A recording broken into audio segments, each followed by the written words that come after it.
Incompris de son vivant, Vincent van Gogh est depuis considéré dans le monde entier comme un génie incontesté de la couleur. Le jaune de ses tournesols fait tourner la tête. Le bleu profond de ses iris fascine, sauf que tout ça, c'est faux. There is nobody alive today who ever saw the paintings in their full glory.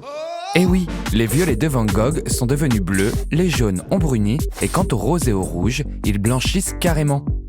Mais alors, à quoi ressemblaient vraiment les peintures de Van Gogh? Et si personne n'a vraiment vu ce qu'il a peint à l'origine, ne serait-il pas devenu célèbre pour les mauvaises couleurs?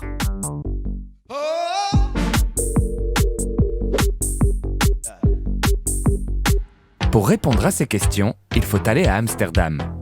Au musée Van Gogh, évidemment, pour se rendre compte de la triste vérité. Lots of discoloration has been going on in the beginning when the paintings were still fresh, you might say, is that what we see over the last maybe 50, 60, 70 years is always very quite constant. So we're only used to these kind of paintings. C'est en étudiant la correspondance que le peintre entretenait avec son frère et d'autres artistes que Theo Meidendorp s'est aperçu que les couleurs que Van Gogh décrivait n'étaient plus présentes dans ses tableaux. Sur le péché rose en fleurs, le rose a tout bonnement disparu. The funny thing is that they're still very quite stunning pictures and they're still very bright.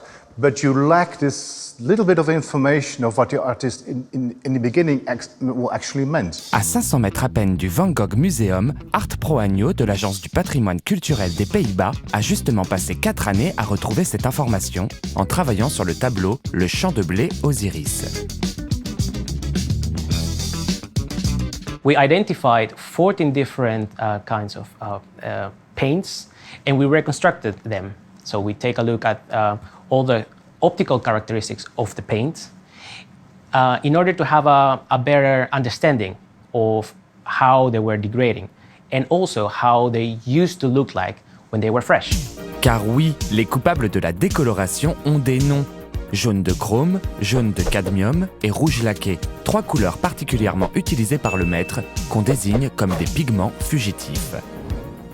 If you put a painting with a red lake, let's say an Eocene lake, in the light for maybe 3 months in the sunlight, it will disappear. Et 3 mois, c'est court, ce qui confirme que Van Gogh a conscience du problème de son vivant. Quand le rouge disparaît, il constate que ses violets deviennent bleus et que ses roses deviennent blancs. Et cela va même influencer sa technique. And there is one letter of Vincent to his colleague Émile Bernard, where he actually says that we have to put on the colors as brightly as possible. So we have to exaggerate a little bit because over the years they will fade. Retrouver les couleurs d'origine devient donc bien une mission d'importance, presque réclamée par Van Gogh lui-même.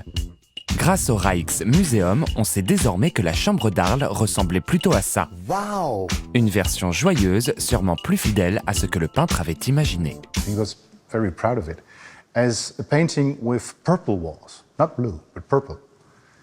But when you think about it, that these walls and these doors were all purple and a violet colored, it is a much different picture.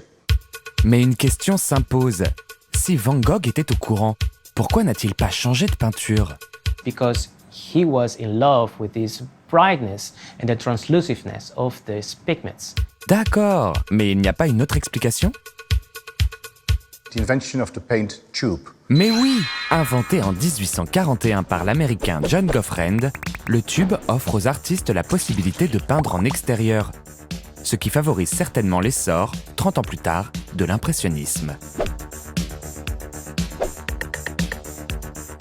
When you were an artist, in the older days, everybody was making his own paint or had it made. And you could only make a small amount. You would use pig's bladders to store them.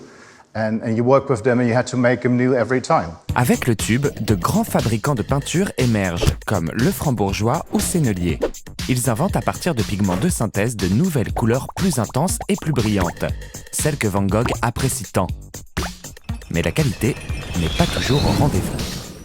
And of course, the people like Vincent, who did not have that much money, unfortunately, especially bought the cheaper paints, which tend to be critical when these paints get older. Mais aujourd'hui, on ne peut vraiment rien faire? We could slow the degradation of the discoloration of the paintings. Stop it forever? I'm not quite sure about that. And why wouldn't a paint be allowed to get old. Getting old is part of life, so it's also part of a paint.